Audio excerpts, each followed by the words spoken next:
Tell me he didn't just say that.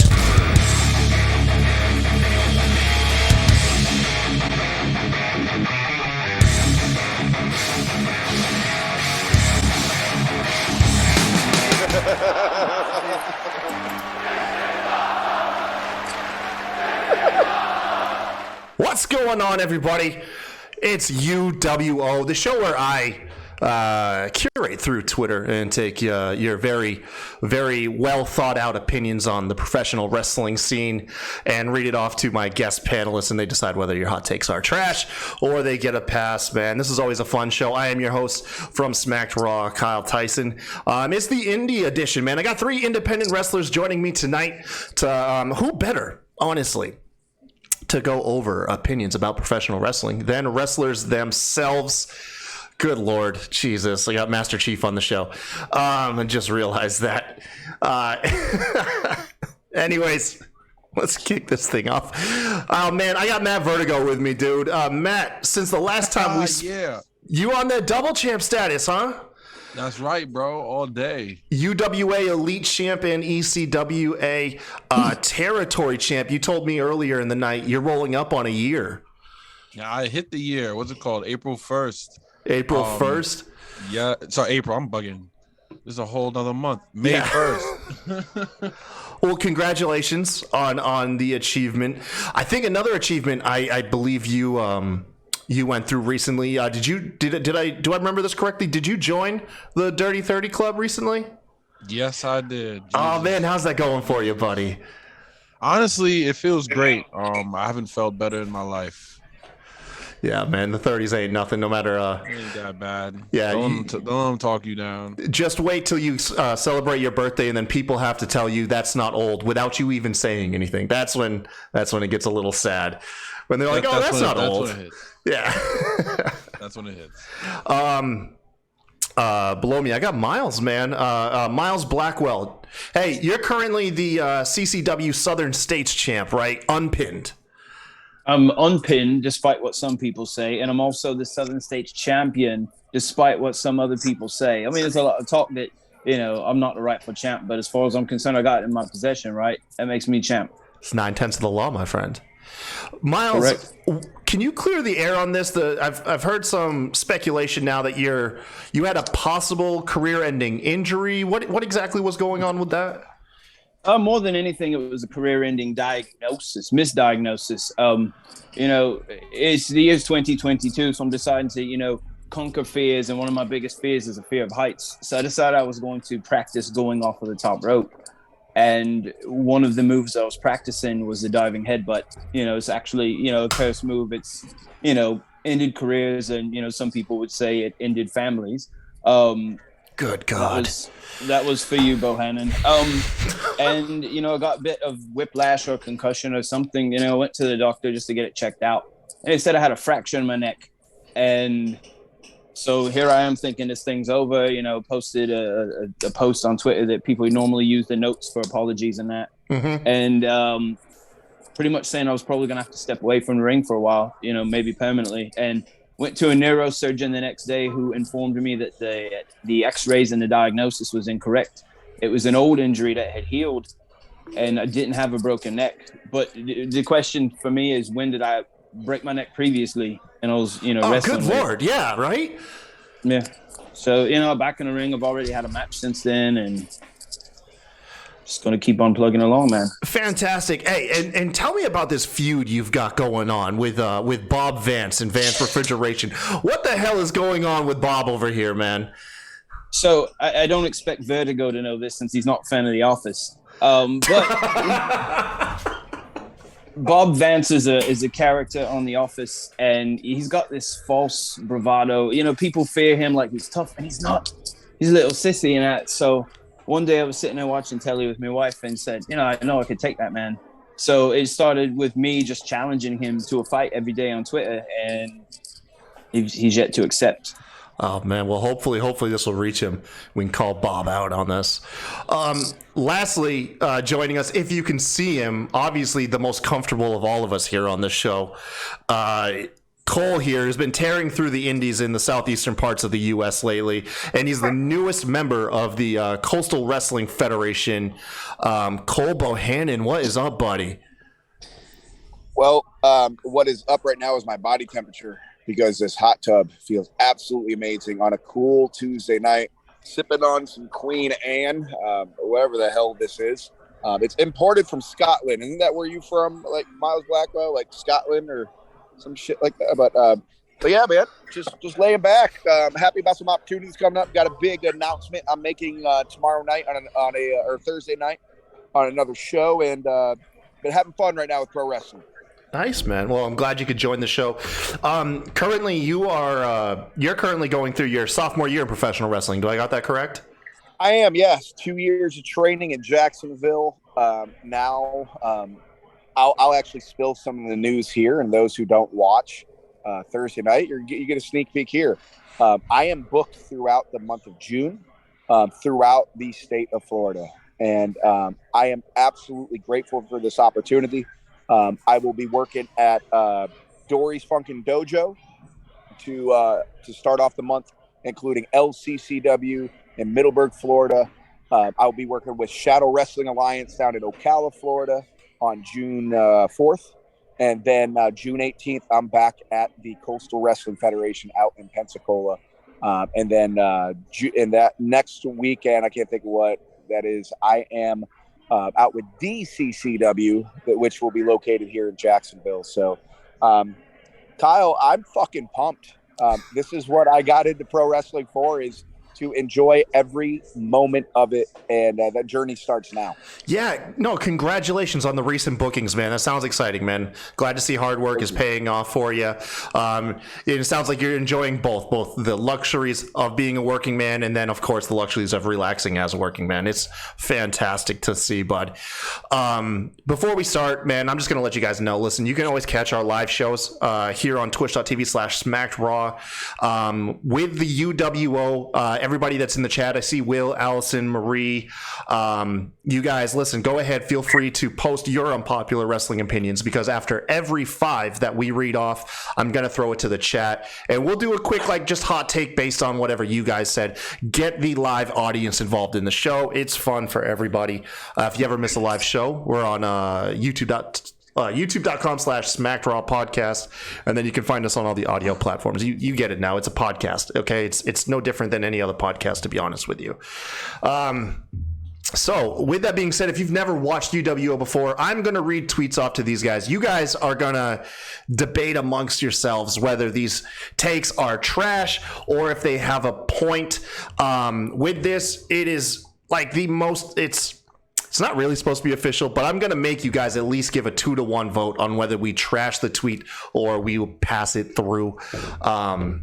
Very simple stuff. Very, very simple stuff.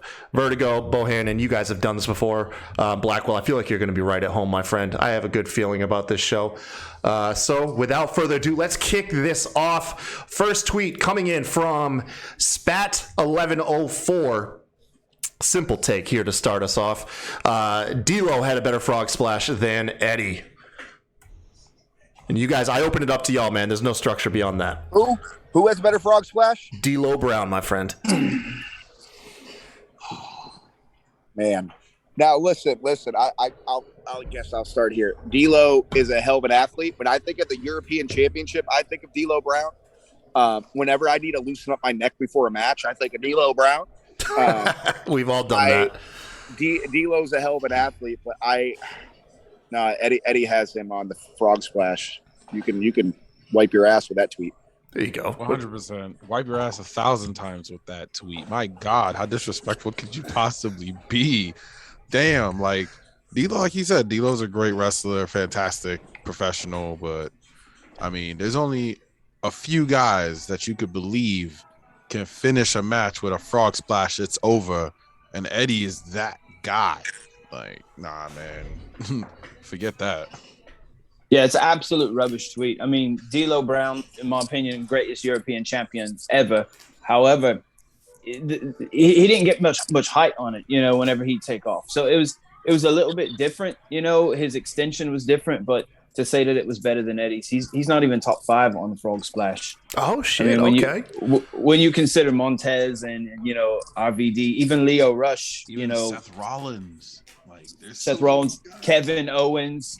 I mean, Jake Paul had a better Frog Splash than D'Lo Brown. Oh shit! I like you brought that up, Miles. He does. Oh man, yeah. Real Ravage Dragon in the chat. He says RVD had a better Frog Splash than Eddie. Oh shit. Okay. That's debate. Now that's a debatable topic. That is. That is very debatable. F off. That's debatable. All right, so tweet number 1, Spat1104 in unison, man. They think your tweet is trash, man. Delete your Twitter account. Here we go. Also, by the way, I forget that you guys can't hear, but every time that we have to like tweet or pass every time we trash or pass through a tweet, sound effects play, but you guys aren't gonna be able to hear it. So if there's like an awkward pause on my end, I'm just letting the audio play. Tweet number 2 coming in from Dumbass the Guy. Can't wait for this take. Here we go. Yes. Just got started, bro. All right. The Hardys should do one more big blow-off match and retire. That's the opinion. They then go on to say, I've loved them since I can remember, but they need to take care of themselves. Their bump card's about to expire, and I'd rather they have a few to spare. But yeah, so the main take here is give them one more big blow-off match and then just ride off into the sunset. What do you guys think? I want to ask a question real quick. I'm not sure if this guy's a wrestler or not, or just a wrestling fan, but just really understand what wrestler wants to have that. Like, well, especially if you feel like you can keep going and you wake up the next day, you're in the gym and you're working hard and you're feeling you can keep going. Think about basketball players. By a certain age, basketball players know that they're on the decline, but none of them are going to be like, yeah, you know what? I'm on the decline. I should stop. Like, no, they're going to keep going until they can't go no more. Simple as that. I don't know. I'm going to trash that one. Like, I think you should keep going until your heart tells you to stop, not just because a fan wants you to stop. No, forget that. Yeah, I co-sign with Vertigo on that one. I can see the mentality of you don't want to look back and say, this guy was like Michael Jordan when he played for the Wizards. However, unless you have stepped in the ring yourself, it's hard for you to listen to anyone to tell you when to hang it up. I know that, you were making fun of Vertigo for being the old one of the group, but he's actually the younger one, in actual years and age. I'm going to be 37 this year, and I'm going to do this thing till I can't go no more. Because I know once that day comes, there's no coming back at 50. Even Ric Flair's trying to get back, mainly to pay for a 5th divorce. But that's neither here nor there. Unless you've been in the ring, I don't think you're able to make that call. You know what the difference is in between masturbation and wrestling? There we go. Nobody wants to see you do either. Shut up. Oh, I'm sorry. Sorry, Cole. I'll give him that. I would give him a high five, but I might break his hand. Oh my gosh. Scarecrow over here. The difference between masturbation and wrestling is in wrestling, when you're satisfied, you don't stop. You keep going and you keep going until you literally cannot go any longer. I would love to see them have a blow off.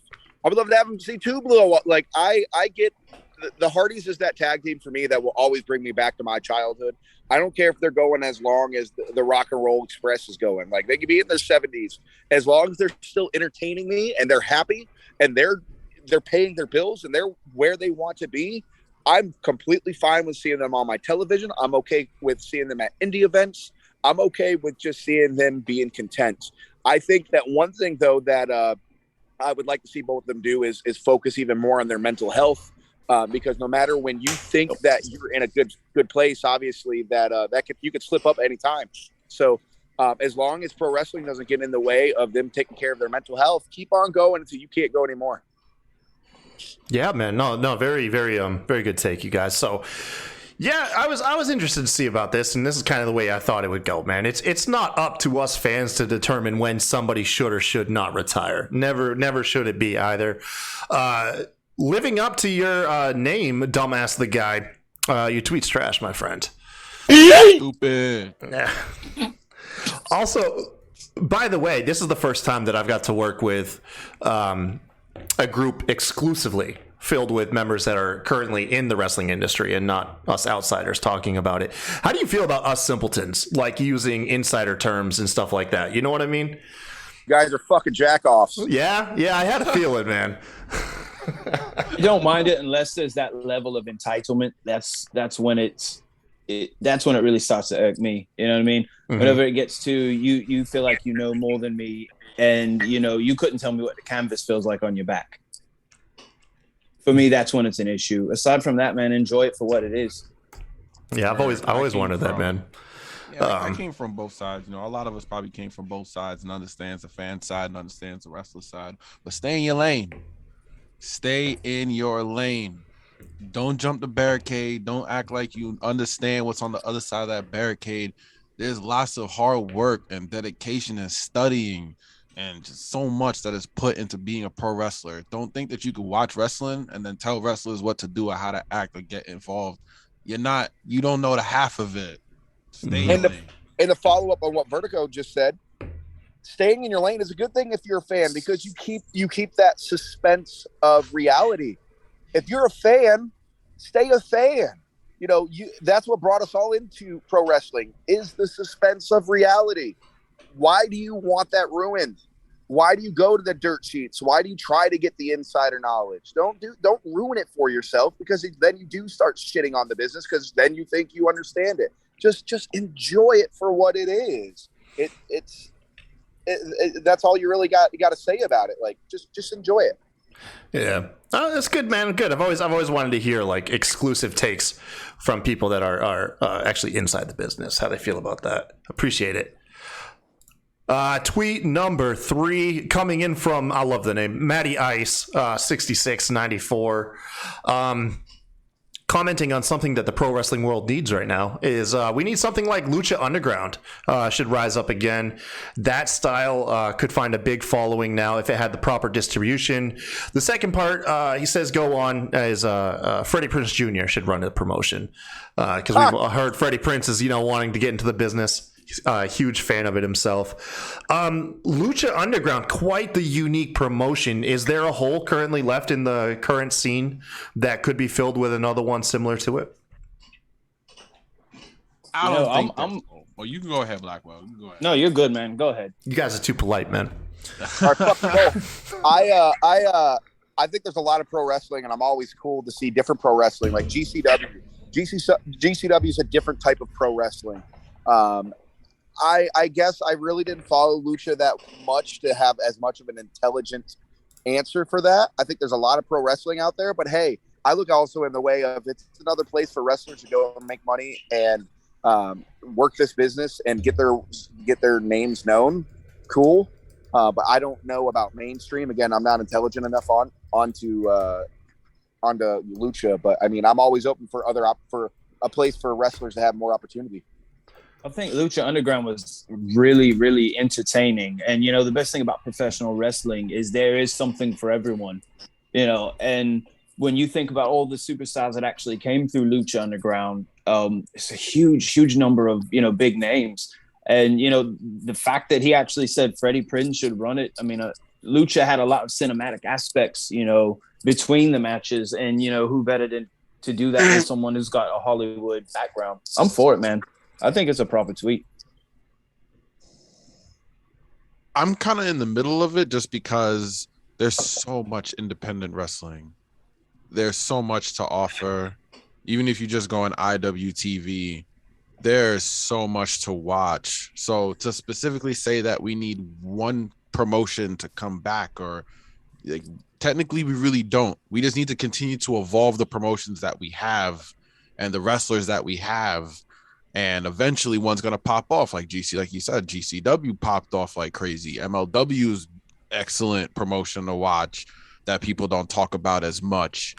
And there's just so many C4. Like I could go on and on. There's so many wrestling promotions. So I'm going to say that it's a trash tweet just because it's not necessary. But if it does come back, that would still be pretty epic. I think I think a lot of people would agree Lucha Underground was a shit. So, I mean, hey, it actually had like murder in it and stuff. You know, that was what was crazy about it. Like they went to the point of murdering their characters, which I thought was pretty neat. It was crazy. Yeah. So if I got this correctly, it's a 2-1 that Bohannon and Miles, you guys were for it, and the only one opposed was Vertigo here. Okay. Indie wrestling is alive and well in 2022. Will, you are not lying, my friend. Matty Ice, man, they like your tweet, bro. Oh, okay. yeah. These are moving You right hit the along. wrong button? What's that? Did you hit the wrong button? Why is that? I was just asking because you're like, oh shit. No, did I say I shit? thought you did too. No, I didn't hit the wrong one. I'm with you, Cole. Okay. Oh, really? Did you hit the wrong button? Man, I'm just like a free flowing conscience over here, man. Like I all the preparation was beforehand. I just react for like an hour straight and hopefully something good comes out of it. That's what my wife says. Jesus Christ. Ding. Hey, man. Chat, by the way, we got 2 more tweets and then I'm going to throw it to you guys. Leave your hot takes. We're about to pass it off to y'all. Number 4 coming in from No Mercy Harlem. Speaking on the recent WrestleMania, if you guys had a chance to see it, the Stone Cold and Kevin Owens match was trash. Very simple. Fuck to him. the point. Fuck him. Fuck him. He could take his whole goddamn phone and shove it so far up his ass, he has fucking reached AT&T customer service. Fuck him. Can I just say fuck him? Yeah. I kind of just want to say fuck him. That match was gold. Not everything needs to be super kicks and sometimes a really good match is just 2 people punching the crap out of each other. I don't understand. In the second that Vertigo, this world right now is fighting about pro-life and pro-choice. I'm very pro-choice because that fucker should have been aborted. Yeah, I'm pro. God. Definitely on that pro-choice. Yeah, he should have been aborted a long pro-choice. time ago. He could have been prevented by a fucking clothes hanger. Get that motherfucker off Twitter. Good Lord, man. Ban him from the internet. Miles. Just the entire internet. Ban his IP address and everything. I mean, what can Let me I call say my that girl hasn't up been real said quick. already? Yeah. Fuck it is. Someone get a Yeah. hold of Casey Anthony. There's something that needs to get done. Good It's a Lord. rubbish tweet. It's a rubbish tweet. I mean, here's the thing. I knew that it was going to be an actual match when Stone Cold came out with the knee braces on. I don't climb the steps of the ring without putting mine on. I look like Forrest Gump underneath my tights and all that. But and this is not going to be this is going to be my hot take. I've never been a big fan of Stone Cold, but I appreciate him. I appreciate what he's done, and to watch that match and for him to be, how old is he? Dude, he's Probably like 60, right? He's like 56, 57. He's up there. He's He pushing looked 60. great, man. He looked took great, a suplex on the cement. Good Right, Lord, he he looked did great. too. I enjoyed it. To me, the match was fun to watch. That's an absolute rubbish tweet. Yeah, I tend to agree with you guys. I knew there was going to be at least one floating around there, so I had to get it involved. So yeah, No Mercy Harlem. Like Miles said, I'm just going to go ahead and just agree with everything Cole said. And yeah, your tweet's trash, bud. Let's see. The hell number was that? Was that 4? Yeah, that was it. That was 4. Lastly, tweet number 5 coming in before our first intermission. Coming in from Mazzle Dazzle. It's actually a pretty unique take. Charlotte Flair will not only end her career as the greatest women's wrestler of all time, she'll also be in the discussion for the greatest of all time, regardless of sex. This has always been an intriguing thought of mine too, actually. I would like to speak on this first. I'm completely against that. To me, it's rubbish. I'm not a fan, man. And here's the reason why. You cannot say, I'm not my father, I'm not my father. Your robe, your entrance music, your name, your finisher, everything is your father. Do you have some form of talent? Yes, absolutely. I get that. You're on the grandest stage of them all. Come on, man. The only thing that she hasn't done yet that her father has already done is ruined her legacy. And to be honest, to say that she's the greatest of all time is absolutely trash. You know, they just been giving her title wins after title wins just to boost those numbers, you know. I don't even think she's top 5 females of all time. Not even close. I'm going to bounce off of what Miles just said. One thing he just said is they keep on giving her opportunities to win titles, and I think that's just because they're trying to get her to her father's number almost as quickly as possible. And then I'm assuming it'll probably be a WrestleMania match where she either ties it or breaks it, whatever it might be. Granted, look, listen, this industry is a business that would draw money. Seeing her do that. But Miles and I don't agree on much, but this is one thing we will agree on is Charlotte Flair. Is she talented? For sure. She can do really cool moves. She is a great value Ric Flair. Her, you know, I like her as a heel. I think she's a good heel because she's easy to hate. Off and on camera. I'm sure she's a lovable person. Off camera, I'm sure, you know, there's a lot of humbleness there, but she's an easy heel to hate. But going down as one of the best ever, like, come on, that's disrespect to a lot that have came before her, male and female. Again, she does some really cool moves, but when it comes to telling a story in the ring, just the mechanism, just who she is generally, I'm gonna be with Miles here, man. Yeah, I don't see that would happen. I think she could easily be top 10 female wrestler that we've seen in the business. I'll give her top 10 somewhere within there. Not top 5. Like, for real, this tweet is some trash. There's just so many. Like Miles said, like Cole said, there's just so many other people, male and female, that are just miles ahead of her. And one thing that a lot of fans need to understand is just because you win more titles does not mean that you are better. It does not. Amen.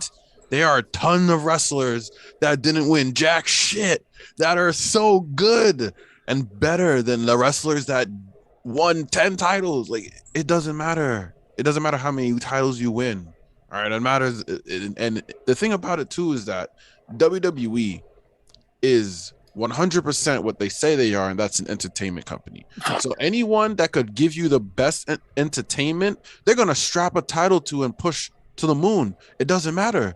It doesn't matter how good you are. It doesn't matter how, like, it does not matter, and that has shown, because so many talented wrestlers has gone to WWE and has not met the entertainment standards of WWE and have been kicked to the curb.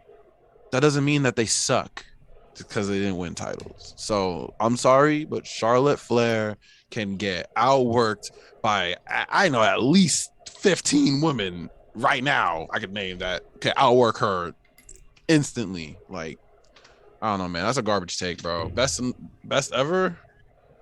No. Yeah. Not even close. There's a couple. Top 50. Tell me this. Top 50. I have not a rebuttal, but I got an option, Vertigo, Miles, Kyle, that I would like your opinion on this, since we're talking about Charlotte. I think she is one of the women that I do want to see in an intergender match with a Randy Orton or with somebody of a high caliber. I feel like if she could have a good intergender match, hold her own against somebody like that, I think that would move her up the ranks. I'm not talking about greatness, but I think I would gain a little bit more respect for her to see if she could hold her own like that, because there's a lot of women that came before her that could, and they used to bust their ass against both, about either gender. Didn't matter who was in the ring. I've always thought that out of the WWE roster, that she was probably the closest to making claims of being unbelievable United States or Intercontinental Champion, like China was. Yeah, I was like, if there's one woman on the roster, they might be able to strap, what's perceived as a men's title on. It would have been Charlotte. I could be alone in this, though. I very well could be alone in this. All right, cool. I am alone. All right. Anyways, Mazzle Dazzle, your tweet is fucking trash. Okay. couple people in the chat also were piggybacking off of what you were saying, Vertigo, when highlighting that you don't need titles to be great. Hence, Piper and Razor, they popped up like instantly. Whenever going with that. Yellow shoe guy. I did notice that someone told me to name the 15. I'm not even gonna give you that attention, bro. What I will say is, can you argue with me that Charlotte Flair is a better wrestler than Terry Funk? Just that alone. I don't even have to go through the other 15. You can name 15 better wrestlers than Terry Funk. Is Charlotte better than Terry Funk? No. Then shut up. Vertigo, if I'm not following you on Twitter yet, it's going to happen before the day's over. I'm going to go ahead and tell you that right now. Yeah, the New York drip is definitely worth it, Miles. Yeah. I'm going to go throw some Timberlands across the power line in front of my house. Please. I'm welcome. I'll show up to watch it. Oh shit! Well, normally I would throw it to the chat here, but no one actually had any takes to throw in this time, other than earlier when they threw in that RVD had a better Step your game up, chat. Frog splash than Eddie. So really quick, You can tell when Vertigo is really getting into it because even though his microphone's on a stand, he grabs it. Yes. Yeah, it just feels right, you know? Yeah, you gotta get up in that bitch. Yeah. Did y'all happen to check out Charlotte's match with Ronda, the I Quit match? What'd y'all think of that? Yeah, I've got myself drunk stuck in a trash bag before, and it was more entertaining. Good Lord, man. I'm not a fan of Ronda Rousey in the squared circle. I never liked her as an MMA fighter. I respected her, but I guess I just didn't like her attitude. And I think I almost felt like I was watching two heels. It's hard for me to really cheer Ronda. So I just wasn't into it. I was actually surprised the ending was what it was. I thought maybe they were going to get Ronda's child involved somehow and have Ronda, say I quit just to stop whatever may be happening. Good Lord. Something along those lines to keep the title on Charlotte. But hey, as Miles said earlier, in order to win another championship, you have to lose it. So they had to take it off Charlotte. And I'm sure she'll win it and get back here in a few weeks. So they can put 15th time or whatever the fuck time champion she is now. So I think they scrubbed her NXT championships from their what they officially count. Yeah, they scrubbed that. They did scrub that, man. I thought that was pretty checked up. It's your own promotion. Yeah. Wow. Yeah. I'll never understand that. It's your own creation. How can you scrub the title reigns of your own create? I don't know. Oh, no, man, I didn't see the match. I'll be honest with you. If it wasn't for Twitter, I wouldn't know what's going on in WWE for the most part. For me, and maybe I'm out of the loop, but I don't see Ronda as a draw. And do people really get that excited? A what? You don't see her as a what? A draw. People don't want to watch her. I can't understand your ass, man. You've probably been drinking a bit too much there. That's why I'm trying to get out of the hot tub before I can't get out of the hot tub. Before it kicks in. Yeah, and for me, Charlotte has always been like the New England Patriots. As long as she loses, I'm okay. But between both of them, sorry, mate. Between both of them, I just don't really see anything that. There's no appeal to me to watch it, and it's picking how you die. You know what I mean? Either way, you're not going to be real happy with it. Yeah. Ronda had the big mainstream appeal when she first debuted, but she's been out of the limelight for years now. And I think with fame, we quickly forget people. It's not like she's like a major movie star where people are rewatching her movies, all the time. It's, you're right. I don't think she's quite the draw that she used to be. And that's coming from like a lifelong UFC fan as well, too. Like Ronda at one point was like the biggest star on the planet, but it very much is a business of what have you done for me lately. So I don't think you're wrong in that statement, Miles. I really don't think you're wrong at all with that. The Judgment Day versus the Tribe. No, there's nothing there. Hey, let's keep this train rolling, man. Yeah. Tweet number 6 comes in from Dashy41. Oh man, this will bring back. This might get a rise. Metal music belongs in wrestling, not garbage pop and rap. Pro wrestling, it only has one genre. But Right. I think it belongs in pro wrestling along with pop and rap. Not only. Like that's garbage. That's a really shit. The That's an fuck? ultra shitty take. Like what the fuck? Yeah. Like, Right. and I don't mean I'm not gonna just speak on the rap and pop or whatever, but any music is welcome. Like they have, I guarantee he was popping for Kid Rock. Where do you find guarantee these you he was tweets, popping Kyle? for Kid Rock, and Kid Rock is rap, country, rock. It's every. Like, come on, bro. Wrestling is love, bro. We accept all forms of music. Come on, bro. Right. It doesn't matter. Yeah. Do It you doesn't just go matter. to like Jim Cornette's fan club and see who tweets what? No, do you really want to know how I do this? Yeah, I Yes. would, because this is a whole different. This is crazy. Honestly, it's between two things. There's somebody that DMs me. They're a fan of UWO, so they're all the time in my DMs, just DMing me tweets like, and then every now and then, honestly, it's those stupid like tell me your most unpopular opinions, and usually if it's from like a big one, like I think the majority of these are people replying to a post from Cultaholic. And that's really it, man. The only thing I avoid is some of them are really blatantly dumb, like this one. It's for the flow of the show. But some of like I feel like this is the equivalent of the dark web for pedophiles. Like this is where you find the worst shit possible.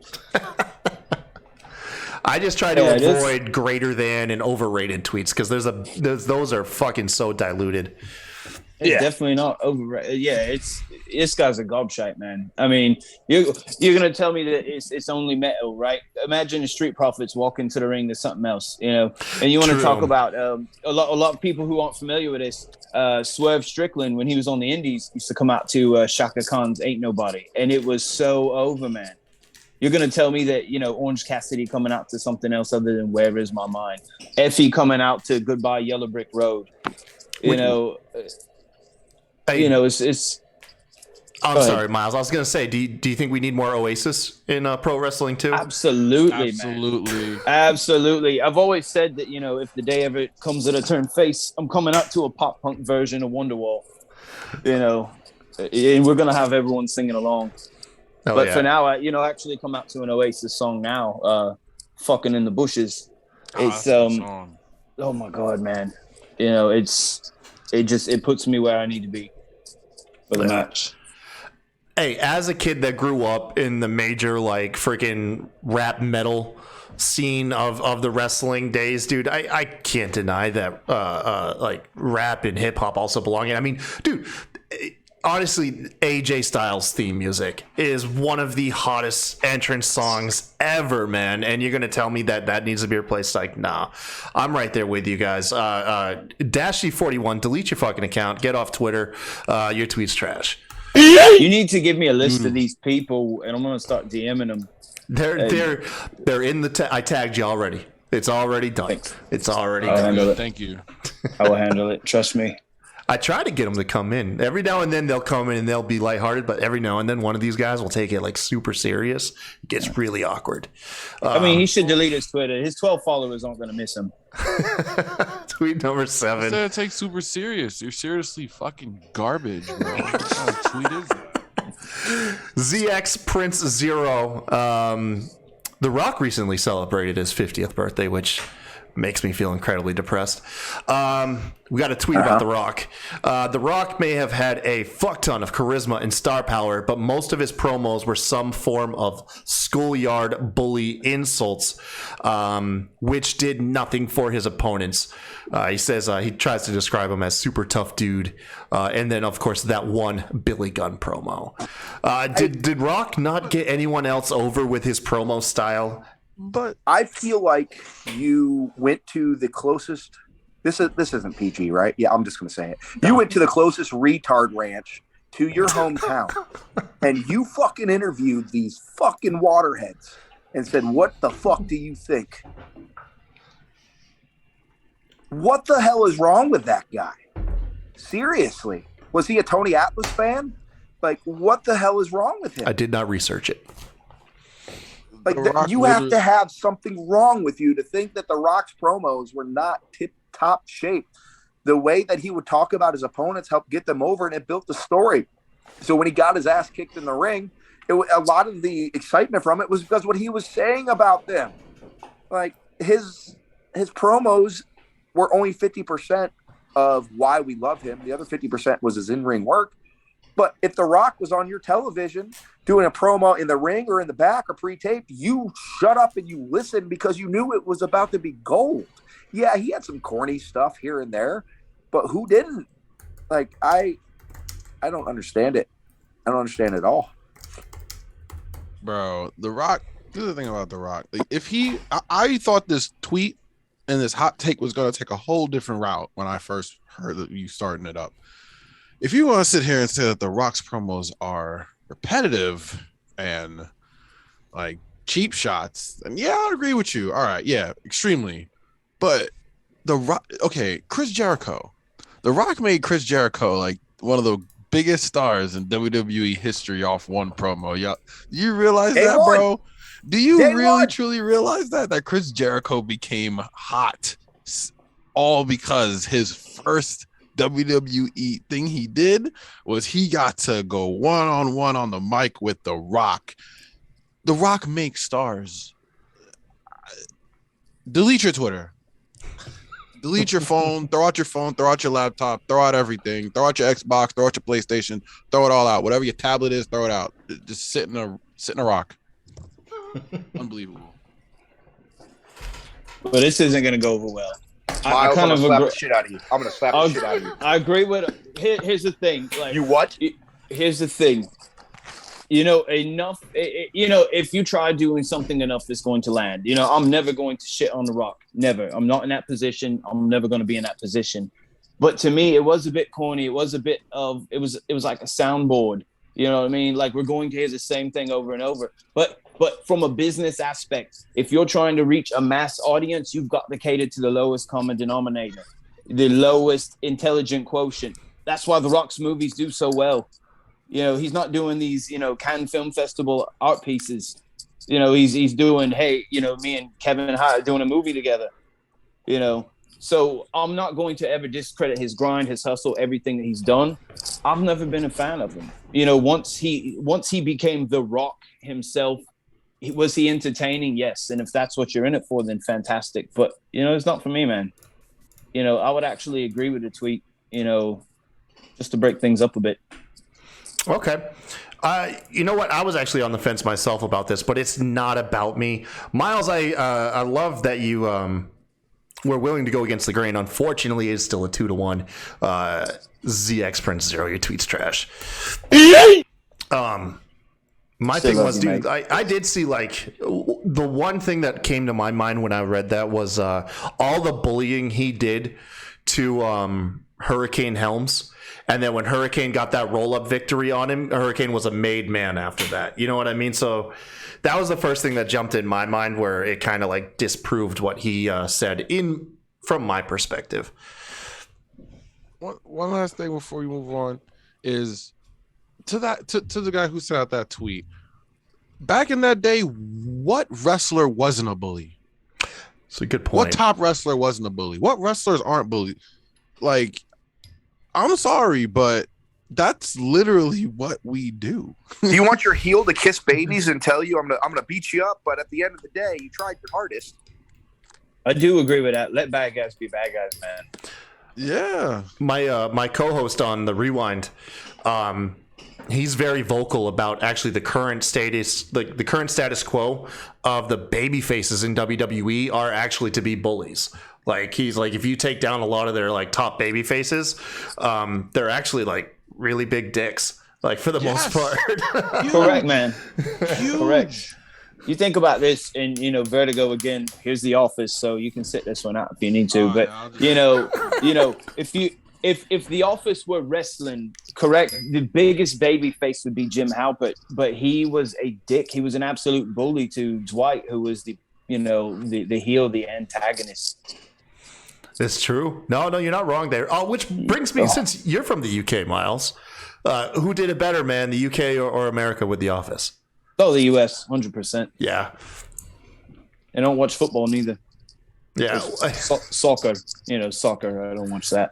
No? Okay. My colleague does, man. He fills me in all the time. I'm actually really illiterate when it comes to soccer. Too much running, man. What do you watch then, bro? Just curious. The hockey. Oh, I love hockey. You enjoying the playoffs, bro? It doesn't matter We'll as get long off as this. the We as talk long about as the hockey all Bruins day. lose. As long as the Bruins lose, I'm okay. That's just how I feel. God damn it! I'm from New England, dog. You got to stop trashing my teams here. That's what's wrong with you. Yeah. Oh, that amongst many other things. Tweet number 8 coming in from Zero Insert Name. That's a hell of a name right there. Babyfaces rarely work as champions now. The chase is usually good/great. The reign is awful in comparison. There's no room for champion babyfaces in modern wrestling, is what this guy is saying. Not with the current fan base.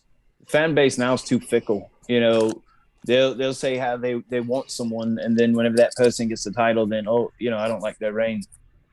You know, so to really say that the baby faces can't be champions, it's all about context. You know, it's not exactly an inaccurate tweet, but it's because the fans, think of how quick the fans turned on Drew McIntyre. And man carried it during the Thunderdome era. I'll blame the fans for that. Yeah, and I agree with that. I do blame the fans. The fans have a extremely crazy short-term attention span to everything. Hell, when Roman, y'all love to hate Roman. When Roman first came back, everyone was happy, excited, want him to be champ, want him to be now everyone is talking about how Ross Roman sucks again and yada yada, and this reign's going too long. We're seeing history right now. Like, why can't anyone appreciate that we're seeing history? And when it comes to fans, you guys love to, push for a certain individual to make it to the mountaintop, and then as soon as they get there, you want to kick them off immediately, like the first 2 months. Like, enjoy it. I don't understand what the problem is, guys. Enjoy it. So this might be the first tweet that we all are in agreement. I think the same thing. I think you see it in the independent level as well as the professional level, that these fans, they want something, and as soon as they get it, they're over it and they're ready to go to the next thing. Long-term storytelling is so hard for this generation of fans to follow. I love long-term storytelling, watching a story play out for more than just a few weeks or even a few months, watching it go for a year, and just watching rivalries just expand and evolve. That's what it's all about. But as soon as I love what Miles said about Drew. As soon as Drew became champion, okay, I'm over Drew. What's next? Big E. As soon as Big E became champion, he ended up being one of the worst champions because the fans stopped being behind him. It really hurts to see that. I understand the chase. I think as human beings, we like to see the good guy chase and win. We like underdog stories. They're heartwarming stories, but we need to remember. We need to be able to continue to support that story even after the goal is achieved, and you don't see that. And I think that's what really differs this generation from the previous generation, because in the Attitude Era, the biggest babyface, Stone Cold Steve Austin, won a championship, and the crowd still stayed behind him and supported him through every defense. Same thing with flip it over, The Rock or The Undertaker as heels. When they would win a championship, the crowd hated them. After they lose a championship, crowd still hated them. There was more consistency, and I feel like there's more patience back in the day. Whereas now, it's like, all right, let's go. I don't know what made that happen with our society, where there's absolutely no patience, and as Miles said again, being fickle, and just every point that you made as well, Vertigo. I think we all are on the same page here. That fans are fickle, they're impatient, and they just want to see what's next, and it's hard to follow. Another thing that's annoying that fans do on the same topic is that, excuse me, fans love to push a specific story or a specific feud And when they don't get that, they just shit on the whole product. Guys, sometimes your feuds fucking suck. Get over it. Not everything you want will happen. Stop being entitled and enjoy the show for what it is, because guess what? 3 years down the line, maybe you will get your feud. And if you weren't bitching so much and you weren't overshadowing what's going on now because you're not getting what you want, then maybe you would have enjoyed the 3-year journey to the point where you got what you want. Relax and enjoy the ride, guys. Stop being so angry when you don't get what you want. Especially, like, come on, guys. One of the things about that, and and I'm not picking sides here, but it seems like there's less of that on the AEW side than the WWE side. And you think that's because they don't have as many pay-per-views, as many opportunities for the title to change. So, here's another title match. I'm going to get mad that it doesn't change because I know it's not going to happen at Backlash or, Road to WrestleMania. But whenever it's in AEW, it could change hands on a Double or Nothing or an All Out. Do you think it's because of the overabundance of quote-unquote pay-per-views now on WWE that fans are looking more for that title change that's not happening? I think actually, I think you're spot on with that. I have something to add to that as well. Vertigo, mainly to question you. Do you think that's what happened to Bobby Lashley? Do you think that the fans wanted Bobby versus Brock for so long before that they weren't getting it, so they lost interest in him until, of course, the real bloodline feud? Do you feel like that kind of happened to Bobby Lashley, where fans wanted that rivalry with Brock and it didn't happen right away and they started losing interest? Yeah, 100%, because that's what they do. They love to push for something, and when they don't get it when they want it, then they just shit on it. Like it's a very tragic and vicious cycle that fans also put themselves through, because you got to understand too is that fans, you're stressing yourself out. Like, you're not enjoying the product, you're stressing yourself out for no reason when you could just be enjoying what you have. See, a lot of fans love to play Booker and love to play fortune teller and future and, oh, what are we gonna see from Roman Reigns in 10 months? Why are we worrying about what's happening to him in 10 months? Why aren't we worrying about what could possibly happen to him next week? We had a person with us that the smallest angle would take place on like a episode of SmackDown or a pay-per-view, and we would give like a take on it, and this guy would convince himself he knew the next like 6 months of the booking. And we're like, this, I was like, man, this seems like a pretty dumb thing, I'm not really into it. And he'd be like, listen, no, they're gonna do this, and he'd lay out the roadmap like he was the booker for the promotion, and it was always so surreal. It was so surreal listening to it. I feel like that's more common than not anymore, though. That's like way more common. Everybody thinks that they know what's coming by next WrestleMania. It's ridiculous. I honestly think this lack of patience with this generation just comes from discipline. It wasn't like this when parents were beating their kids with belts.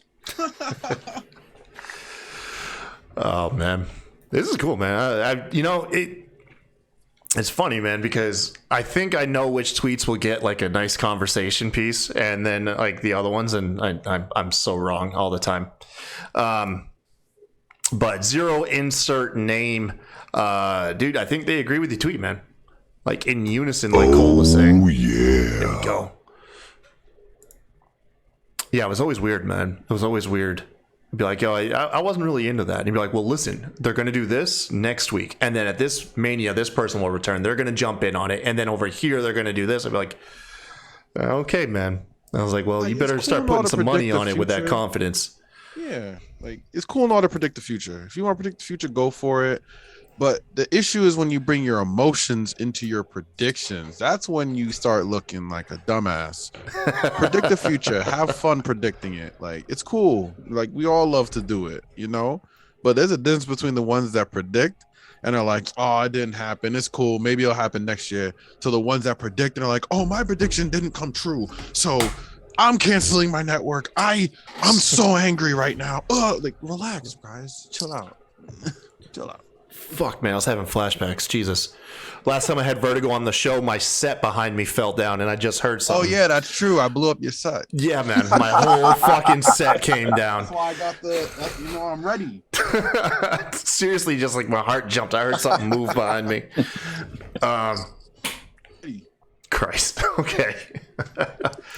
Yo, tweet number 9 coming in from @MuseLover86. Speaking on, I gave you guys kind of a preface about this one. It's based on the movie The Wrestler. You guys have all said that you've seen the movie. It was ages ago, but at least you've seen it. It says The Wrestler was slow, boring, and clunky. It's amazing on first viewing, but then less of that. Piss off.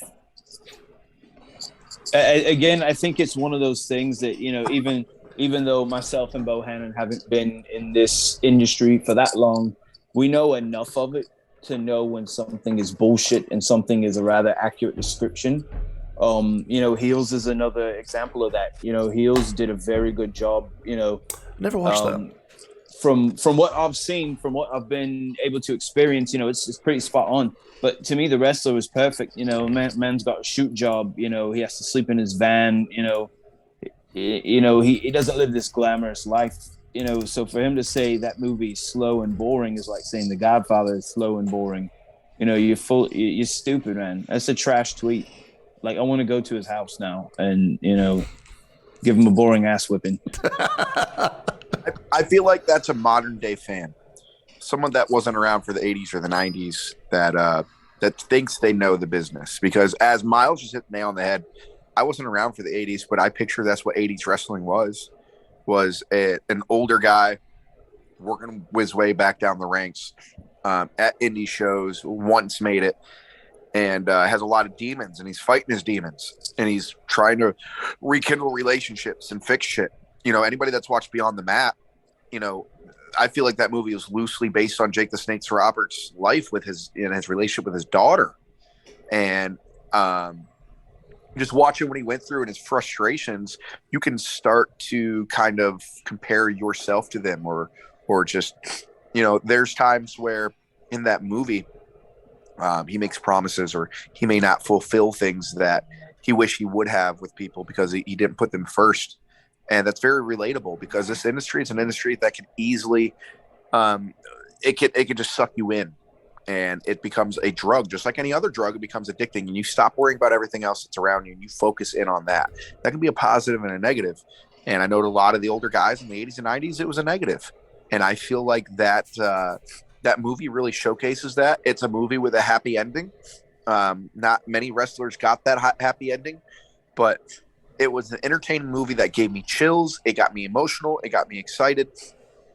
It was a movie I'd watch again. So I believe that guy should take his favorite wrestling action figure, because I'm sure he has a wall of them, and just shove it straight up his ass and twist it, because that's exactly what I would do with his tweet.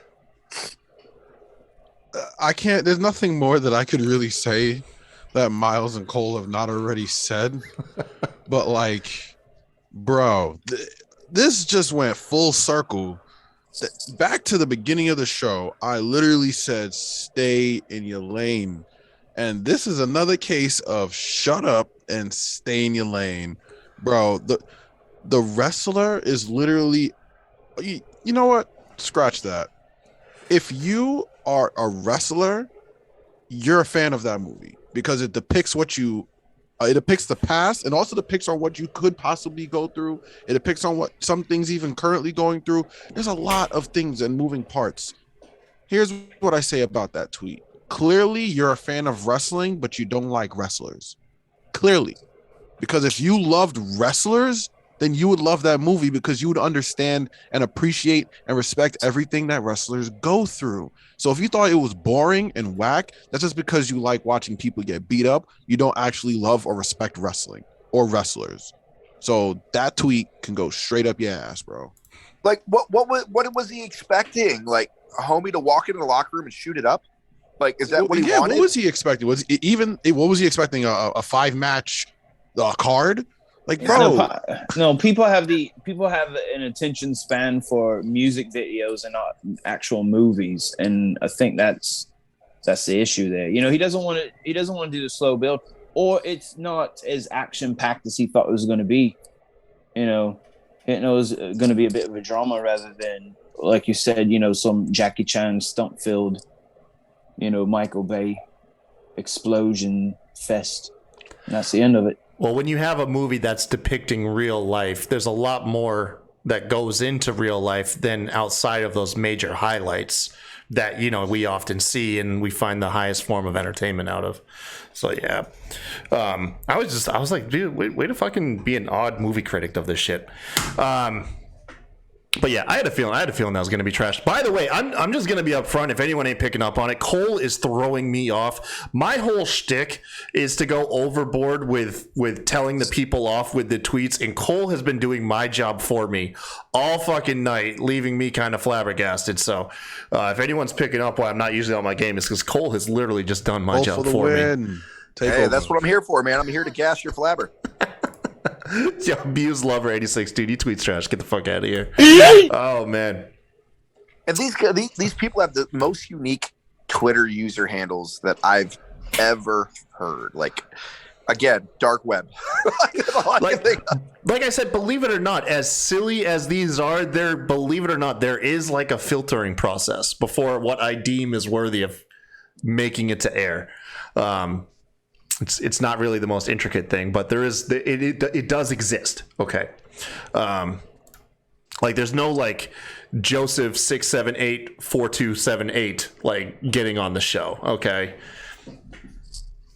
Thank God, his tweet would probably be freaking garbage. No, man, I'm not saying that. Like, actually, when I kicked off the show, I was going through my Twitter and someone did follow me, and it was one of those classic handles where it's just like one name followed by like 16 numbers. And I was like, bro, you might be cool, but I'm not following back any accounts that look like this. It was like, change your handle, and I might follow you back. They typically just retweet porn. Like those. That's what those scouts do. Someone's burner account. Yeah. All right. Tweet number 10. I'm going to throw it to the chat. They finally have some takes in here that I'll go through in a moment. Coming in from @Vorpal Bender. This is one I brought on specifically for you boys because you guys are in the ring. Tower of Doom spots are dumb and unnecessary with the amount of time and wrestlers they take to set up. A, have you guys been in Tower of Doom spots? I want to know this just personally. And then B, yeah, go off on the tweet if it's dumb or not. Constantly. But I think that this tweet is stupid because wrestling is fun. It's supposed to be fun. So why are you trying to make it less fun? Like I said, stay in your lane and enjoy the show. That's like saying, setting up a ladder and putting someone on the table and then climbing up the ladder. Oh, this setup, it's not real. Shut up. Agreed, man. I've never been part of one of them spots, but even when you watch like a Money in the Bank match, you know, and you know, you see someone stacking 2 or 3 ladders over there in the corner, but they don't go, and you're like, this thing's gonna show up somewhere. And for me, the anticipation of what's gonna happen. You know, I remember, I forget who he was facing. It was Kevin Owens against someone years ago, and he stacked like 7 or 8 chairs, you know, I believe outside of the ring. Yeah, he did like a superplex onto it. That looked fucking deadly. And he walked away from it at first, and I was like, well, that was a bit stupid, but then came back to it later. But he's the one who went through it, if I'm not mistaken. And, you know, yeah, it was a big setup, but the payoff was worth it, you know. That's a rubbish tweet. You should bring these people on and shame them. For the love of God. Let's put these people through a Tower Doom. Yeah, I'm right there. I've never gotten to do anything like that before. I don't know if my style would ever be into it, but I find that the equivalent of watching a bunch of guys kind of holding hands on the outside of the ring, waiting for someone to suicide dive. You know something's coming. You accept it and you just enjoy the spectacle. That is one of my most annoying things when everybody's just like sitting on the outside of the ring, 7 guys just waiting for the guy to dive to catch them. Something like that, it annoys me, but I also know it's part of the spectacle.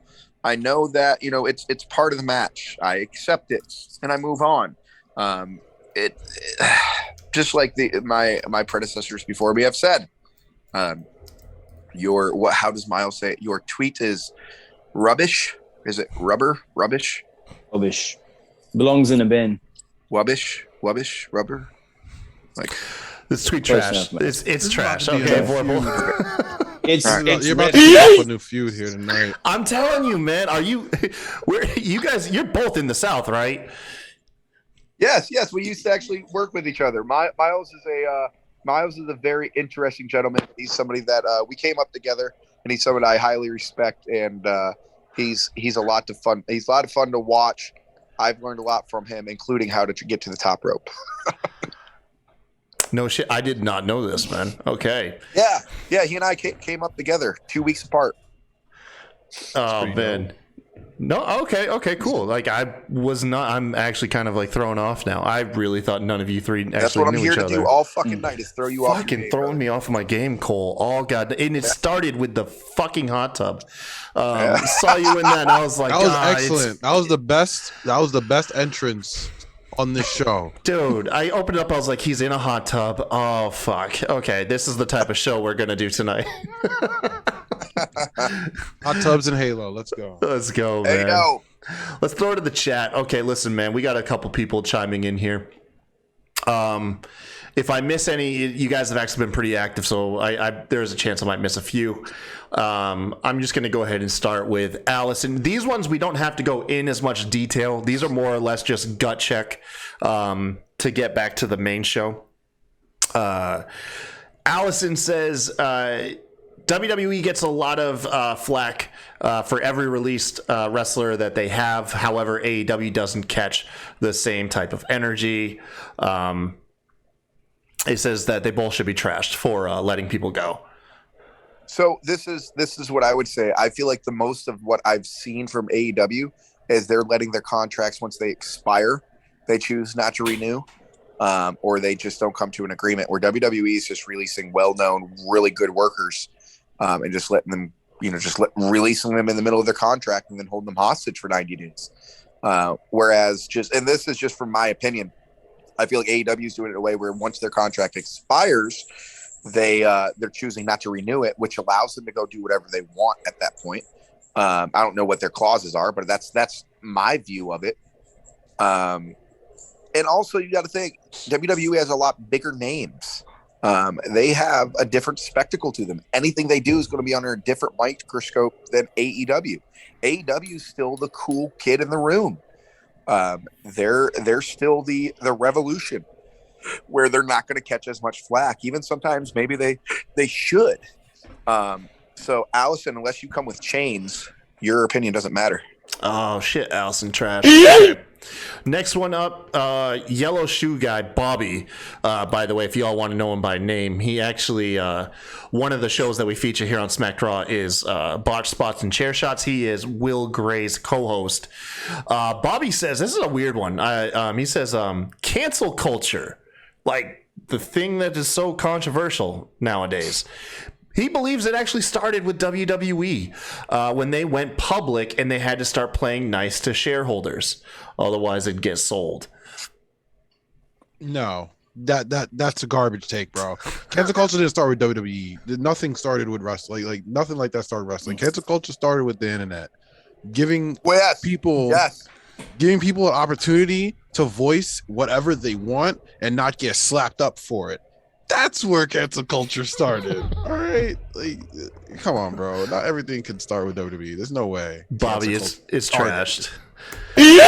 Hold on, we might be trashing Bobby for a minute. He when I told him to start dropping stuff, he came in with a few of them. Come on, Bobby. You better.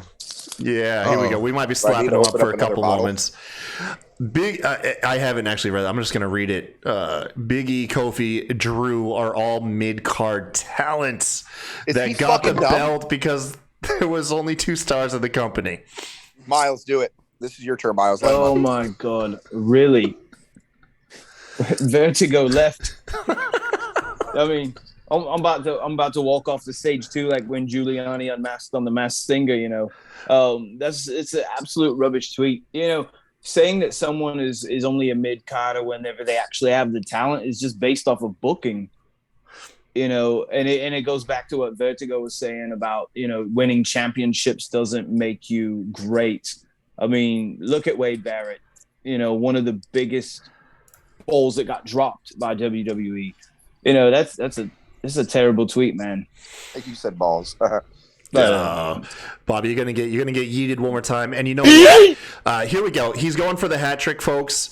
Lastly, because I know Bobby is, man. He has one of those unique. No disrespect. I don't mean any disrespect. You guys can. I don't. I did. 100% I did. He has one of those. He just has one of those unique outlooks on professional wrestling. He says sounds like he also has one of those unique helmets he puts on his head. Although Cole, I think you agree with him on some of the things. But he says the spots that we're talking about, we were going back to the Tower of Doom, and the prolonged setups for like dives and table spots and stuff like that. They're wrong. Your guys' outlook are wrong. You don't see people stack the truck with chicken boxes for a car to crash through them. Okay, What? so I guess spots. What are you saying? If I'm reading this correctly, spots that require a lot of preparation are wrong and should not be done in pro wrestling. That's what I'm getting from this. Why? Like I said, I thought pro wrestling was fun.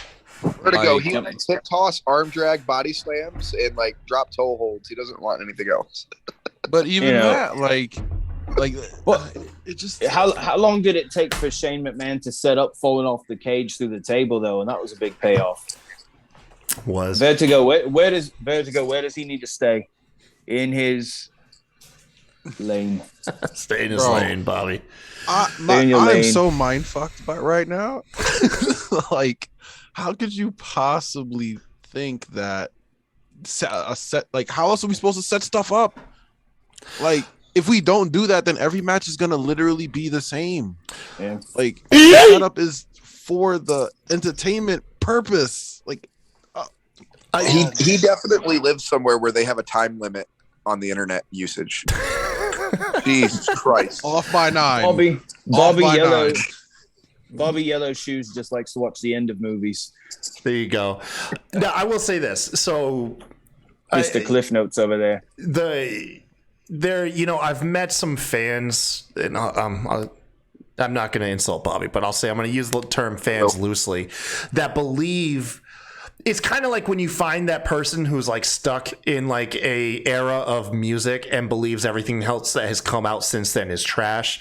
It's like if you meet certain fans that because we all agree that professional wrestling, in-ring style, everything is there's a variety to it. You have the strong style, you've got lucha and everything, but then there seems to be like some fans that believe that there's one right genre of in-ring style and everything else is incorrect. And maybe that's Bobby. Those are I also don't know, the people that Bobby. You're gonna have to answer this, bro. Do you think that TLC 1, 2, and 3 are trash?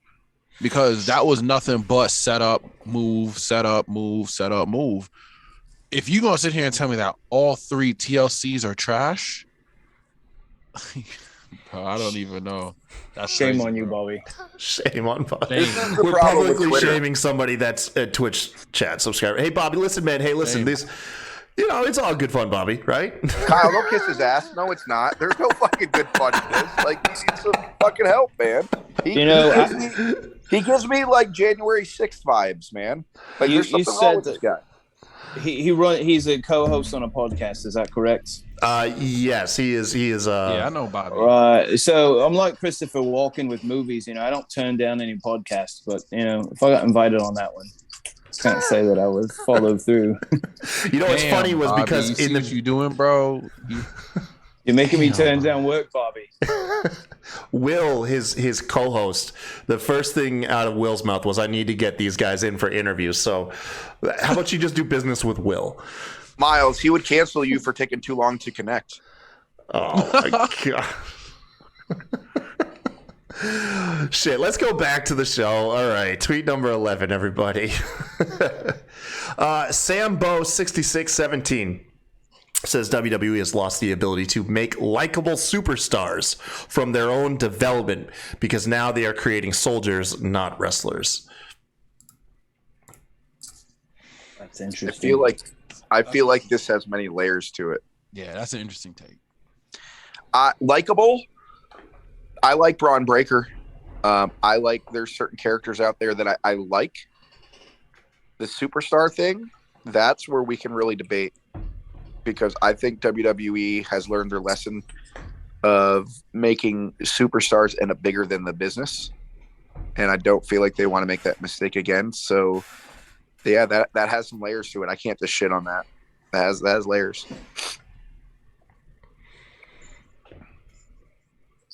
That's a tough one. Go ahead, Vertigo. You have something. I was just trying to break the silence, man. No, you're good, bro. I was on the same wave as you. No, that's a very interesting take. You know, I'm definitely not gonna shut on that either, because like Cole said, it has a ton of layers. Like there's not a right or wrong way to really answer that tweet, you know. Like you said, there are tons of stars that I like, and the WWE is not going to push them to a certain level. Like they don't want that to happen, but at the same time, they want a guy to make, you know, a guy to get pushed, or a girl to get pushed to a certain level to where, you know, money will be made and business will be made. I don't know. That's a tough take right there, bro. You know what? When you think about it, they really haven't. Think about who has been quote unquote homegrown talent that's become huge. Roman Reigns. That's about it.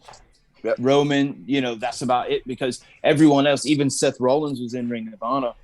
You know, everyone that came through NXT and made it huge there, and, you know, eventually got fed to AEW, all were big on the indies. You know, Roman is by far the biggest one. I mean, Bray Wyatt there for a moment, but, you know, everyone else came from, you know, the indies and was established.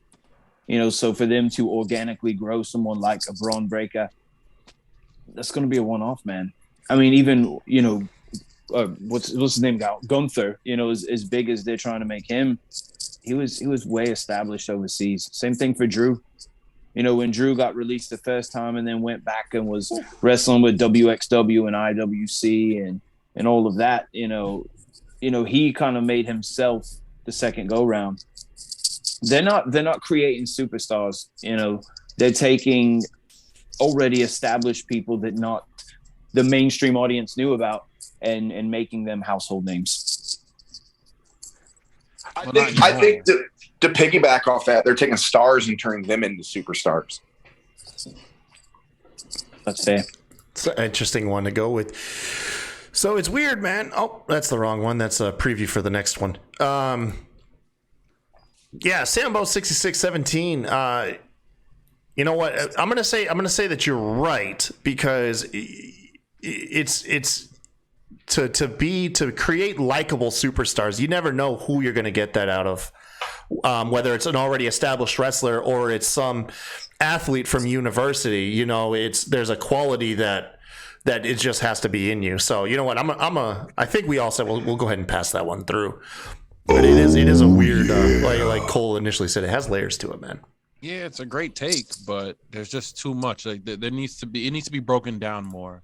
That question needs to be broken down a little bit more. Yeah, sometimes I've reached out to the people, but then I realized like that takes too much effort for what I'm accomplishing over here. So I leave it as it is. There we go. Bobby's back in there. Ravage Dragon. There we go. Good. Tweet number 12 coming in from ADT Weidman. Says none of the NWO were actually great wrestlers. Such a vague blanket statement here. I'm throwing it in. What? All right. I'm going to let you guys go in first, because this one's going to be a bit. What? Look, man. What? Okay. First of all, you've got someone on your show that actually has a razor tattoo that says, "Hey, yo." You know, so for him to say something like that is absolutely stupid, man. I mean, you even had the great Muta in the NWO, Scott Norton. You know, since we're not talking about the big guys, you know, even Six was amazing. You know, when he was off the stuff. You know, that might be the worst take of the night. Worse than a Stone Cold. I saved the good ones for the end. Yeah. That was definitely the worst take of the night. Wow. How could you say that? Like, I just Especially don't understand. with all the different variations of the NWO. You know, Kurt Hennig was in the NWO. Good Lord. Not Now- just saying now, Mr. I Perfect's would- not a great wrestler. I would like clarification. Do they mean everybody that's in the NWO? Because there's about 70 members. That's Or what do it they said. just- So many people. I got to take the Clearly statement that guy at face didn't do his value, homework. man. That guy didn't do his homework. He just watched. He just watched some. You know what he did? He saw the NWO come back at WrestleMania 31 and was like, that's the NWO.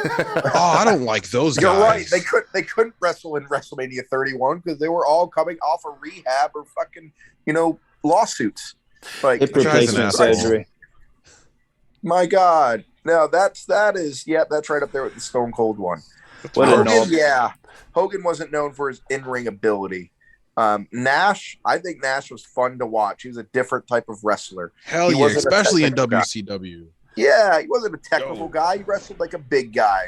Scott Hall was fucking good. Is he Mount Rushmore? No, but he was fucking fun to watch. And that's just the top three. And then you go into the supporting cast of all 70 members of WCW that joined. Even referee fucking Nick Patrick was entertaining. Get Hell the yeah. fuck out of here, man. Rey Like, Mysterio was the first person that came to mind for me. Like, Rey was in the Rey NWO. Mysterio was in the NWO? Wasn't Yes. he black and red? No, he was LWO. Oh yeah. You know what Oh, it was? Miles Is he was right, lost to Miles the was right. NWO and had to remove his mask, but he didn't get Yes, it. But that was correct. okay. That's where I'm getting it confused. My fault. Correct. This is why I'm not supposed to just- chime in. It's still better than that man's take. That's crazy. Fucking knob. Yeah, fucking ADT Weidman, your tweets trash. Delete your account. Okay. The Really BWO was better. The fucking Blue World Order. Correct. Hey, really quick. Anytime Bobby is in the chat, because Bobby is a notorious Hulk Hogan fan. Wow, his stock keeps going up, doesn't it? But I Bobby. see it's a theme. It is a theme, like on all the shows that he appears in the chat. The guests get asked, was Hogan a good in-ring wrestler? No. No. Here we go. So we're getting no's Never. tonight. No's tonight, Bobby. All right. Who said yes? Who said yes? A lot of people that pull up the argument that I hear, because I'm in the no camp. I'm not a fan of Hogan. Never have been. However, the argument, the reoccurring argument for Hogan being a good wrestler, often comes to his matches that he had in New Japan. He said that. Yeah, they always go to that. Because he did a drop toe hold one time and everyone lost their shit. In an argument to that, New Japan made a broom look like a wrestler. Like I said, this is just like a reoccurring thing that's been organically developing on the shows. Is just to ask the guests, was Hogan a good wrestler? Oh, All right, Hogan so was nose never a tonight, great Bobby. wrestler. Nose that tonight. was never the appeal. No one ever said, "Oh my God, I cannot wait to see Hulk Hogan wrestle." No, it was about his opponent. It was about Hogan. The opponents really made Hogan. Because if Hogan wasn't going up against the biggest, baddest, craziest, like, where would he really be? Y'all people seem to forget that wrestling, it doesn't involve just one person. It is a teammate thing. And if someone on the other side isn't doing their job, you not getting no heat. You ain't getting no pops. You're not getting jack shit. So I'm sorry, but anyone who thinks of Hulk Hogan, that people tuned in for Hulk Hogan for wrestling, y'all are crazy. Absolutely not. Man, look, I'm Team Roddy Piper all the way. I mean, down to, the piece on my Oh, that's a almanac. beautiful piece. Hogan. Can't say- Hogan's I Absolutely. got him right there. all So- right, man. Yeah. But Yeah, I mean, Hogan was a dirtbag, and no, man. He's always going to be listed as that guy, but I'm speechless with it. I don't. It's trash, man. It's rubbish. It seems to be a really good question that we like bringing up on every show, though, because it's compelling. We are. But let me ask you this. Yes, sir. And I'll make this quick. If let's say that the things about Hogan, not just the whole sex tape that he got rich off of, but all the backstage antics and everything that we all know about him that makes him the dirtbag that he is, didn't come about. What would the opinion be? Would people still say he's a shite wrestler, or would they have a bit more? Would they lean more towards him rather than this guy's a piece of shit? I think it depends like what era of wrestling you're into. Me personally, I became a fan of pro wrestling around the mid 90s, and there was always a stigma about music and pop culture from the 80s that as a kid I just wasn't into. It was my dad's stuff. Now a couple things translate to me now, like as I'm older, like I always use the example like matches like between Ricky Steamboat and Macho Man. I think those are really fun to watch. But usually I always had like a preconceived stigma of 80s pop culture, so I just by that notion was just never into Hogan. And then as I got older, his style didn't age well with me. But you do have those fans of that golden age and that golden era, and I assume those are the ones. Like those are the ones that are the Hogan fans. And then anybody also that was around when, because we can't lie though. When Hogan popped up in WWE after like 7 or 8 years in WCW, that was cool for everybody. It was short lived, but that was actually pretty neat. I think I got lucky that my dad was an older fan, but he wasn't like a Hulk Hogan mark. I don't think he never really expressed a favorite. I was lucky that I would just sit down and watch wrestling with him. And he didn't like force, oh God, you gotta watch Hulk Hogan. No, it was like, hey, eat these Oreos and drink this milk and don't tell your mother. Like that was more of what it was when I would sit down as a 4 or 5 year old watching wrestling. Hell, my first memory of pro wrestling, my first ever memory was, I think it was a Saturday night. It was Triple H and Undertaker on top of an escalator. Shotgun. I remember, Shotgun Saturday Night. Yeah, I don't even remember exactly what the hell was going on, but that was my first ever memory of it. I never had to grow up in the Hogan area, other than like WCW and all that. But I was never drawn to the guy. Watching him on WCW, didn't give a shit. WWE didn't give a shit. The only Hogan memory that I have that was really cool was the Rock match, WrestleMania 18, 19, whatever that was. I feel like that's one of the best main events there ever has been, and that's just solely for the crowd. The crowd took that fucking match over, and that was really cool to see. Sometimes what I think fans should do is watch wrestling movies silent. Wrestling matches silent. Turn off the crowd noise, turn off everything, and watch it silent. If the match was entertaining, silent, it was a good match. If you thought it was garbage, then it was clearly garbage. Like that's the way I do it. Sometimes I watch my matches in silent just so that I could be like, oh wow, that was really good. Oh, I could see the crowd enjoying they really like that move. Rather than, because sometimes you gotta remember is that wrestling is a production, and like SmackDown has piped in crowd noise. Certain shows have piped in crowd noise. Like just because the crowd is popping doesn't mean the crowd is really popping. Like, but on the other side of that, if you watch New Japan, they're quiet all the way until the big spot, right? Yeah. But then if you watch Progress, I mean, they're chanting, they're singing, they're having the best time possible. I got a compliment this past weekend from a vet that really meant a lot to me, and it's something that I've heard Bully Ray say on Busted Open. Kyle, I'm sure you've probably heard it. Is after my match, I heard a vet come up to me and say, I heard your match. Hell of a job. He didn't see anything. He just heard the reactions.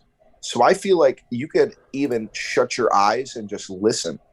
And if you're getting the crowd engaged, that's another level of accomplishment in a match. And that I'm talking live crowd, not television. Obviously, you're right. There's a lot of piped in bullshit these days. But a live event, just hearing how engaged the crowd is, I feel like that's a good way to measure if the match was an accomplishment or not. Man, I am giddy over here because Matt Vertigo, you could not have segued me better to our next tweet. Tweet number 13 coming in from at Real Deal Ross. Hogan versus The Rock is and forever will be overhyped garbage. And but the spectacle of it all. He says, I can do without the 15 minutes of staring at each other. Thanks. And Terry 2 moves. Yeah, it was a spectacle. It was a fan moment. It was a moment for the fans to surely enjoy. But it was not an epic wrestling encounter. It just wasn't. All right. If the fans were behind, I think about it this way. Like the fans really do get behind a wrestler. It changes everything, right? Mm-hmm. Let's say if the fans weren't as smart as they were back at WrestleMania 20 and the fans were legitimately interested and behind Brock Lesnar versus Goldberg, would we be shitting on that match?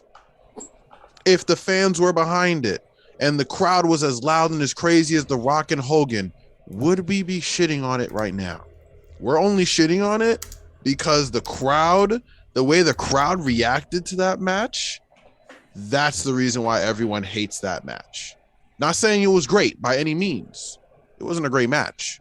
But if the crowd was going nuts, let's go Lesnar, let's go Goldberg, let's go, and they're just hot for the whole thing, that match would be in a top something match. Everyone would be talking about that match.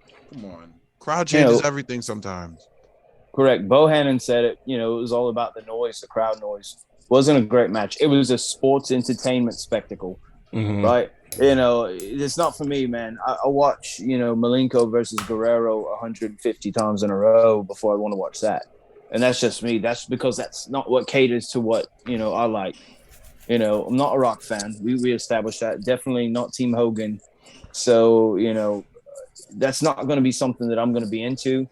But again, it caters to the lowest intelligent quotient. And, it was two of the quote unquote gods from their own eras meeting up, so I can see how it would be a draw and it would be something that people would be into, but it's not for me, mate.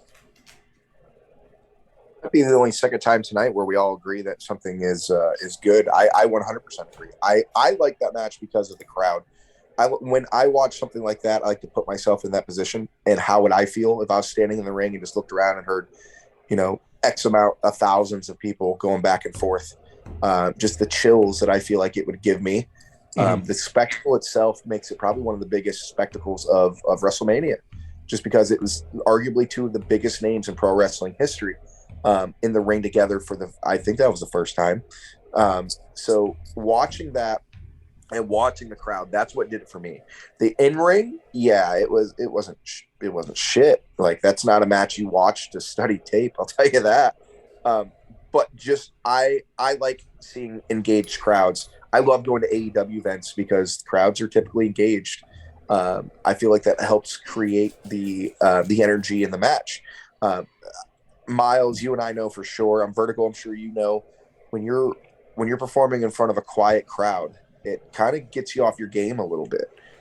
When you're trying to get an emotion out of them and they're just not feeling it for one way or another, it kind of fucks with you. But if you're with a crowd where you just, give one good scream or one good arm drag or something and they start reacting, it's like, holy shit, it gets you into a different zone. So I like the crowd environment with that, but the match itself, no, the match is shit. All right. Real Deal Ross, man, they like your tweet. Miles, man, you're killing me over here. I actually really liked that match, and you just called me the lowest common denominator. Oh, I'm getting slaughtered, man. I'm getting slaughtered by my guess. Oh, yeah. Uh-oh. Miles. It ain't my end. I'm still green on my bandwidth. There we go. Miles, you back? I'm good now. It's all right. I'm used to being called dumb anyways. It's all good. Hey, can we agree though? If the rumors are true the impromptu double turn was actually pretty nice, though. No, damn, man, I am fucking striking out tonight. Nothing about that match was good except the crowd.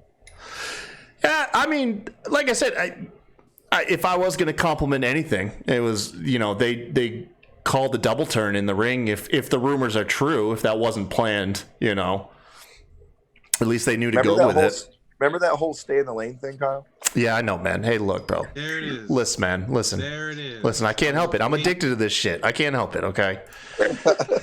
Add Dick Boner. 10-second squash matches.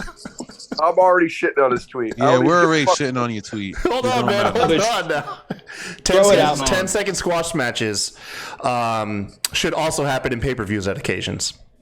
What the fuck? Throw it out, man. There's no need to discuss this one. Damn, okay. Yeah, throw it out. They need to get squashed. All right, because man. Think about this. How many times did a match get left off of a pay-per-view already? Yeah, imagine your match gets squashed. It gets thrown off because you needed to get a 2-minute squash. Yeah. I'm sorry. We know you were going to go for the U.S. title today, but, Raquel Gonzalez has got to beat somebody from AEW, from the Nightmare Factory. Oh, man. Okay. Yeah. I guess it does make better for not pay-per-views. All right, final tweet of the night. Hey, thank you guys for sticking around so long, by the way. We'll go ahead and knock this one out. I really have no idea. You guys might settle this really quickly, or maybe not. We'll see. But it comes from Kaylee S. Camper 11. Chris Jericho is the greatest Canadian pro wrestler ever. And then they put a stamp in it with it's not even close. Oof. Fucking oof. Now, I will say this. Jericho has found ways to make himself relevant in the last 3-4 decades. Think about that. Number one, whether it was part of the Thrill Seekers in Smoky Mountain Wrestling, how many times did he reinvent himself in WCW alone, went to WWE, did his work in Japan. But it's one of those things that as long as Bret Hart was alive or even existed, it's really difficult to say that. It's a tough one. It is. You got to think our neighbors from the north have a lot of talent that came out, male and female, that are some of the best. Anybody with the last name Hart. When you're talking about the best to come out of Canada, but Miles, like you said, Jericho's found a way to make himself relevant for several decades. Man, are we talking again? This has layers. Like, are we talking about pro wrestling ability? We're talking about sports entertainment. Are we talking about as a whole? Professional wrestler.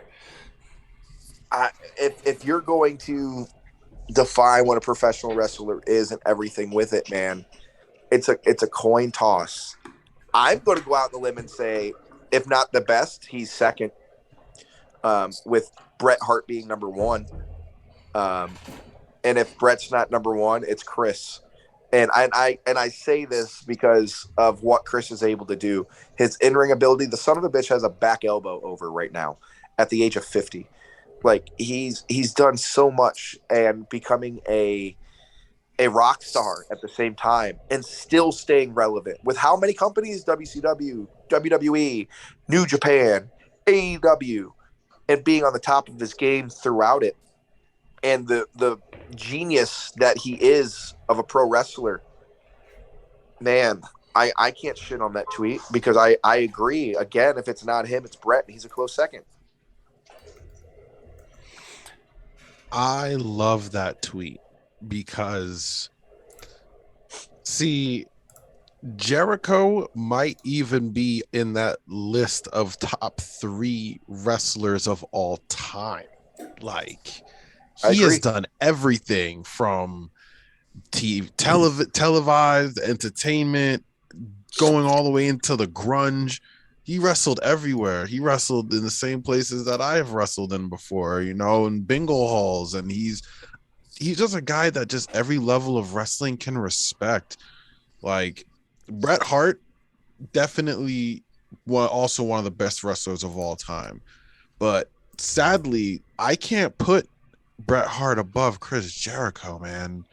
Chris Jericho's done it all in every aspect, and he changed a whole generation, man. Like this whole generation of cruiserweights that we're seeing now, like Chris Jericho is like the godfather for them. Like, I don't know. I gotta put Chris Jericho as I agree with that tweet. Chris Jericho is the greatest Canadian wrestler of all time. There we go. On everything.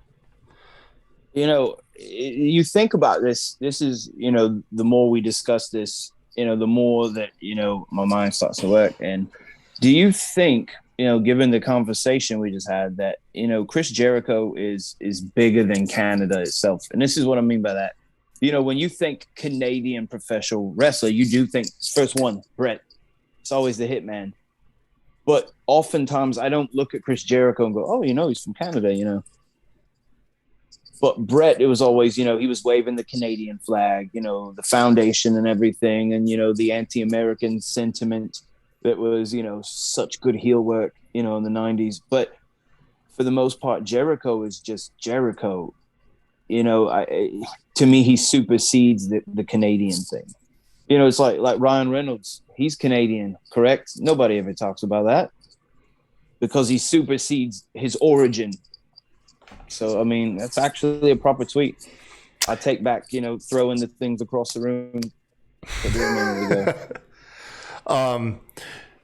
The only wrench I saw in the chat is they were like, wasn't Chris Jericho born in New York? And I forgot about that.